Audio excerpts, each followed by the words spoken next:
Le Brent a repassé la barre symbolique des 100 $ mercredi, pas à cause d'une rupture d'approvisionnement soudaine, mais parce que l'Iran a saisi 2 navires dans le détroit d'Ormuz quelques heures seulement après la prolongation unilatérale du cessez-le-feu par Donald Trump. La trêve est reconduite, mais le blocus, lui, ne se lève pas. C'est cette contradiction qui éclaire la journée. Les marchés avaient intégré un scénario de désescalade progressive. Ce que les faits montrent, c'est que la trêve et le blocage des échanges maritimes peuvent coexister, et que l'incertitude énergétique, elle, ne disparaît pas avec un communiqué de Washington. Le commissaire européen à l'énergie a été explicite. Même dans le meilleur scénario, celui d'une fin rapide du conflit, les infrastructures gazières du Moyen-Orient resteront endommagées pendant plusieurs années. Les prix du gaz en Europe ont progressé d'1 tiers depuis le 28 février, date du début des hostilités. Ce n'est pas un pic spéculatif, c'est une prime de risque structurel. Bruxelles a présenté ses réponses en urgence.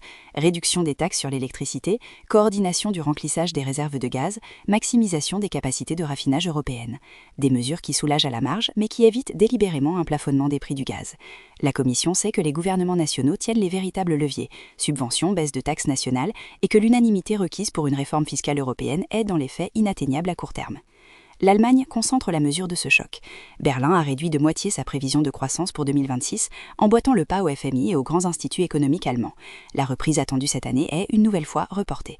L'économie allemande subit le choc énergétique de plein fouet. L'industrie lourde, grande consommatrice de gaz, en absorbe la plus grande part. Si le détroit d'Ormuz reste partiellement fermé jusqu'à l'été, Berlin pourrait se retrouver en récession technique au 3e trimestre. Ce même choc géopolitique a traversé les publications trimestrielles françaises, mais de façon inégale, et c'est là que la journée révèle quelque chose de plus précis que la simple baisse du CAC 40. Bureau Veritas a perdu plus de 13% en séance. Le groupe de certification affichait pourtant une croissance organique de 4,5% de son chiffre d'affaires au premier trimestre. Ce qui a tout effacé, c'est la découverte d'irrégularités dans sa division Services au gouvernement au Moyen-Orient. Pour un groupe dont la crédibilité repose entièrement sur ses missions de contrôle et de vérification, une défaillance interne dans cette zone précise n'est pas un incident opérationnel parmi d'autres, c'est une question d'identité. Le marché a réagi en conséquence. Eurofins Scientific a subi une sanction comparable, autour de 10%, après des résultats en dessous des attentes. FDG United a lancé un avertissement sur ses résultats annuels, pénalisé par une pression fiscale plus forte que prévu. TUI, le voyagiste allemand, a revu ses objectifs à la baisse. Ses clients fuient les destinations de Méditerranée orientale et réservent à la dernière minute, ce qui rend toute visibilité à court terme impossible. Dans ce contexte, Danone a tiré son épingle du jeu. Des ventes robustes au premier trimestre, soutenues par la division produits professionnels et les marchés émergents, ont rassuré le marché malgré le rappel de Léon Forclil en début d'année. La leçon du jour n'est pas que le CAC 40 a baissé, c'est que la même toile de fond géopolitique a produit des destins boursiers très différents selon l'exposition sectorielle et la gouvernance interne des entreprises. Les semi-conducteurs européens, eux, ont évolué dans une logique opposée. BE Semiconductor a inscrit un sommet historique à 233 €, en hausse de 148% sur un an. ASM Scientific a bondi de plus de 6% en séance. Le moteur est l'intelligence artificielle. La demande en équipement d'assemblage de puces reste structurellement forte, indépendamment du bruit géopolitique à court terme. Nomura a porté son objectif sur BE Semiconductor à 340 €, soit un potentiel de hausse de 46% par rapport aux niveaux actuels. Deux dynamiques opposées s'affrontent désormais dans les portefeuilles européens. D'un côté, un choc énergétique durable qui comprime les marges industrielles et pèse sur la consommation. De l'autre, une vague d'investissement dans l'intelligence artificielle et les infrastructures électriques qui créent des gagnants sectoriels nets, indépendants du prix du baril.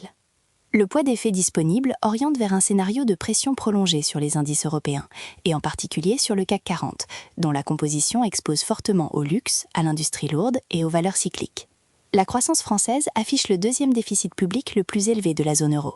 La confiance des consommateurs européens se dégrade davantage en avril. Ces indicateurs ne basculent pas en une semaine. Mais ce jugement tient à une condition précise, que le détroit d'Ormuz reste partiellement bloqué et que les négociations entre Washington et Téhéran n'aboutissent pas. Si un accord crédible se dessine avant la fin du mois d'avril, les deux parties se donnent jusqu'au 28 pour avancer, la prime de risque énergétique se comprimerait rapidement.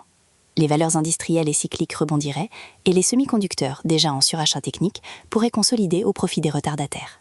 Deux éléments sont à surveiller dans les prochains jours. D'abord, les résultats trimestriels de BE Semiconductor, prévus jeudi 23 avril. Ils fourniront la première mesure concrète de la demande en équipement IA en 2026.